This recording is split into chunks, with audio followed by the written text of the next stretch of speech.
आजकल दोस्तों air quality का जो हाल है वो किसी से छुपा नहीं हुआ है। मतलब अब चाहे वो अर्बन सिटीज़ हों या मेट्रो सिटीज़ हों, आजकल छोटे छोटे शहरों में भी एयर क्वालिटी का हाल बहुत ही बेकार है। वो दोस्तों इमरजेंसी लेवल तक पहुंच चुका है। और यही दोस्तों है कि इंडिया में अधिकतर लोगों को ब्रीथिंग प्रॉब्लम्स या फिर लंग की प्रॉब्लम्स होने लगी हैं। किसी को अस्थमा हो रहा है, किसी को सीओपीडी हो रहा है, किसी को ब्रोंकाइटिस हो रहा है। ऐसे दोस्तों बहुत सारी बीमारियां हैं जो हर व्यक्ति के अंदर जन्म लेने लगी हैं। तो दोस्तों आज हम आपके लिए लेकर आए हैं एक बहुत ही नेचुरल हर्बल टी के बारे में दोस्तों, जो कि आपके लंग्स को डिटॉक्स करेगी। और इस टी को आप अपनी घर में ही बड़ी कुछ चीज़ों से बना सकते हैं दोस्तों, जो कि आपके लंग्स को डिटॉक्स भी करेगी और इसको दोस्तों अधिक हेल्दी भी रखेगी। दोस्तों जो लंग्स के अंदर हमारी मौजूद इम्प्यूरिटीज़ हैं, अब चाहे वो पॉल्यूशन के रूप में हो या फिर दोस्तों बलगम के रूप में हो, या फिर अगर आप स्मोकिंग करते हैं तो उससे जो भी प्रॉब्लम है, इन सब से दोस्तों आपको छुटकारा दिलाएगी आज की हमारी नेचुरल हर्बल टी। जब हम स्मोक करते हैं, आप चाहे वो एक्टिव स्मोकिंग हो या फिर पैसिव स्मोकिंग हो। एक्टिव स्मोकिंग का मतलब कि जब आप खुद ही स्मोक कर रहे हैं, और पैसिव स्मोकिंग मतलब कि सामने वाला व्यक्ति स्मोक कर रहा है और उसका जो धुआं है वो आपके लंग्स में जा रहा है। या फिर आप किसी ऐसी जगह पर रहते हैं जहाँ बहुत ज़्यादा पॉल्यूशन है। वैसे ये तो बहुत ही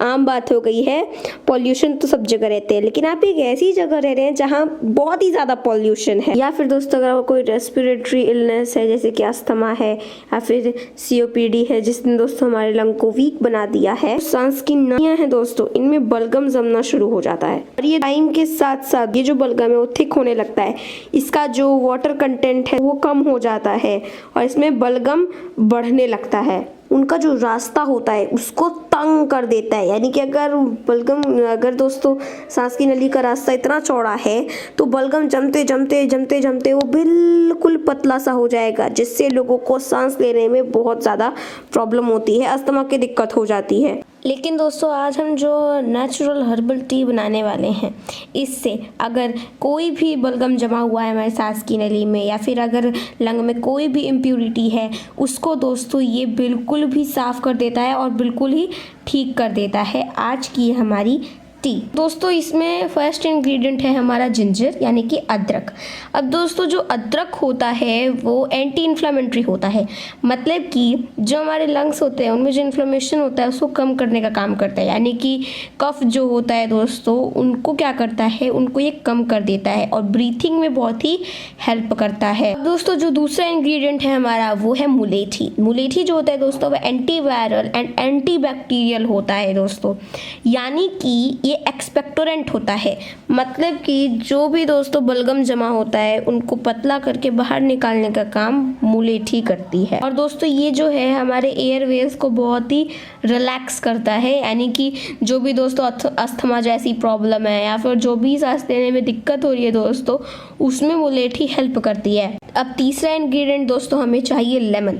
लेमन जो होता है दोस्तों उसमें विटामिन सी होता है, जो कि हमारी इम्यूनिटी को बूस्ट करने का काम करता है। और इसमें चौथा इंग्रेडिएंट हम यूज़ कर रहे हैं बड़ी इलायची। भी सूदिंग इफेक्ट देती है हमारी रेस्पिरेटरी सिस्टम को, खास करके जो हमारा थ्रोट होता है उसमें जो बिल्कुल इरिटेटिंग की समस्या होती है, खुजली होने की समस्या होती है, उनमें दोस्तों ये हेल्प करते हैं। पांचवा इंग्रेडिएंट है हनी। हनी यानी कि शहद दोस्तों। ये दोस्तों क्या होता है कि ये हमारे रेस्पिरेटरी सिस्टम को डिटॉक्स करता है और ये भी एक्सपेक्टोरेंट होता है, यानी कि ये भी दोस्तों हमारे जो थिक बलगम होता है उसको पतला करके बाहर निकालने का काम करता है। और दोस्तों ये हमारे बलगम को कम करने का काम करता है, खांसी को कम करने का काम करता है। और इसमें दोस्तों एंटी बैक्टीरियल प्रॉपर्टीज़ होती हैं जो कि और भी ज़्यादा हेल्थ के लिए अच्छी होती हैं। तो दोस्तों चलिए अब बनाते हैं हम अपने इस टी को। तो इसके लिए हमें चाहिए 1.5 कप पानी, उसके बाद चाहिए हमें 1 चम्मच कसा हुआ अदरक, और उसके बाद हमें चाहिए लगभग 1 इंच तक की मुलेठी, और फिर हमें चाहिए 1 बड़ी इलायची, और 1 चम्मच चाहिए हमें नींबू का रस, और 1 चम्मच चाहिए हमें शहद। तो सबसे पहले दोस्तों जो पानी होगा उसको आप एक पैन में रखकर अच्छे से उसको उबाल लीजिए, और फिर उसके बाद इसमें हमने जो कसा हुआ अदरक लिया था 1 चम्मच, उसे डाल दीजिए। और फिर जो हमने लगभग 1 इंच तक की मुलेठी ली थी उसे थोड़ा सा कूट लीजिए और फिर उसे भी इसमें डाल दीजिए। और साथ ही साथ दोस्तों एक बड़ी इलायची है, उसे भी डाल दीजिए कूट करके थोड़ा सा। इन चीज़ों को दोस्तों आपको 5 से 10 मिनट तक उबालना है, या फिर आप इसको तब तक उबालिए जब तक जो हमारा 1.5 कप पानी है वो लगभग 1 कप में ना आ जाए। उसके बाद दोस्तों जब ये हमारा उबल जाए अब इसे अच्छे से कप में छान लीजिए और फिर इसमें तुरंत आप 1 चम्मच शहद डाल दीजिए यानी कि हनी, और फिर इसमें आप डाल दीजिए नींबू का रस, और फिर दोस्तों इस टी को आप पी जाइए। आप अगर इस टी को दोस्तों सुबह शाम 2 बार ही सिर्फ लेते हैं, एक बार सुबह और एक बार शाम, तो इससे दोस्तों जो भी आपकी लंग की प्रॉब्लम है वो आप देखेंगे कि कुछ ही महीनों में बिल्कुल ठीक हो जाएगी। और साथ ही साथ जो बलगम जमा होता है, फिर जो भी पोल्यूशन से, स्मोकिंग से जो भी नुकसान होता है वो सभी बिल्कुल ठीक हो जाए।